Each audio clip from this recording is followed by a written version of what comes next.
But first, here's my take.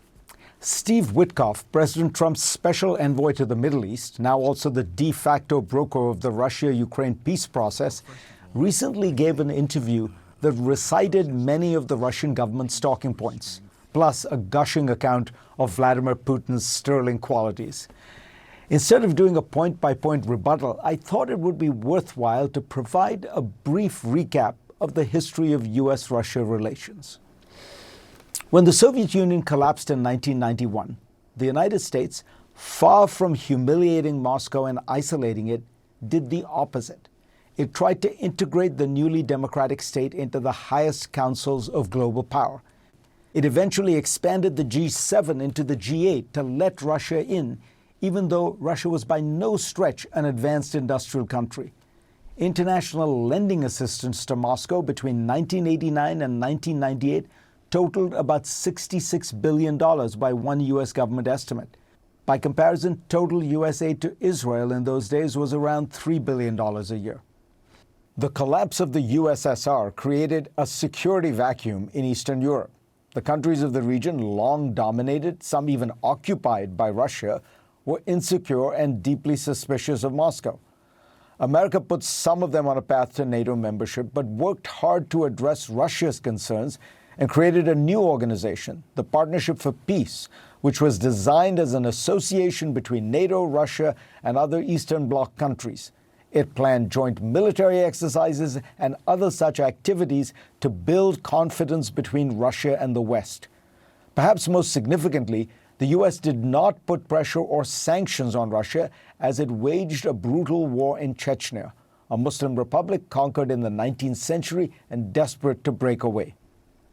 Vladimir Putin came to power in late 1999.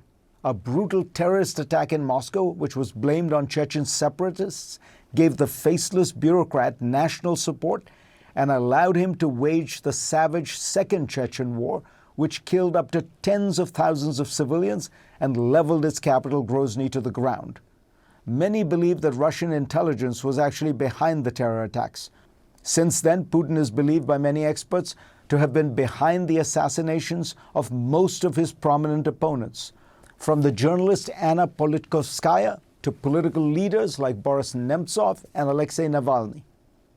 The key to understanding Putin's imperial ambitions is his famous statement that the collapse of the Soviet Union was the greatest geopolitical tragedy of the 20th century. His next line was that it left millions of Russians, citizens and fellow countrymen, outside of the motherland, he said. Putin has sought to gather back together not the Soviet Union, but the Tsar's empire.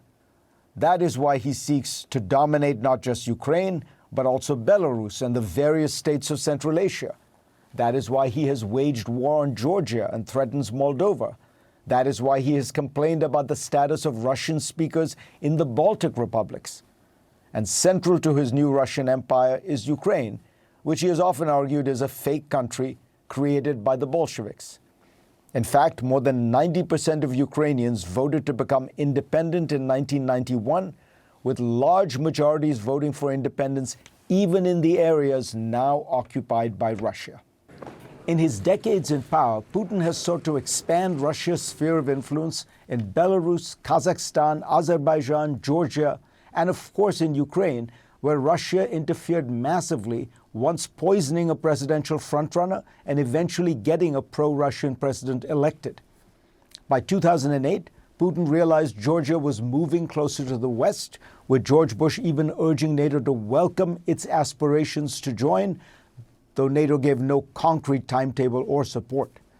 So Putin invaded Georgia, falsely claiming that the Georgians had instigated the attack.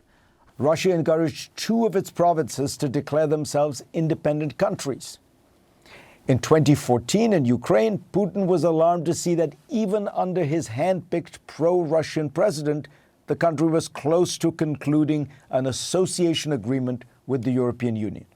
There had been no further movement toward NATO. The issue was that Ukrainians wanted to strengthen their economic ties with Europe.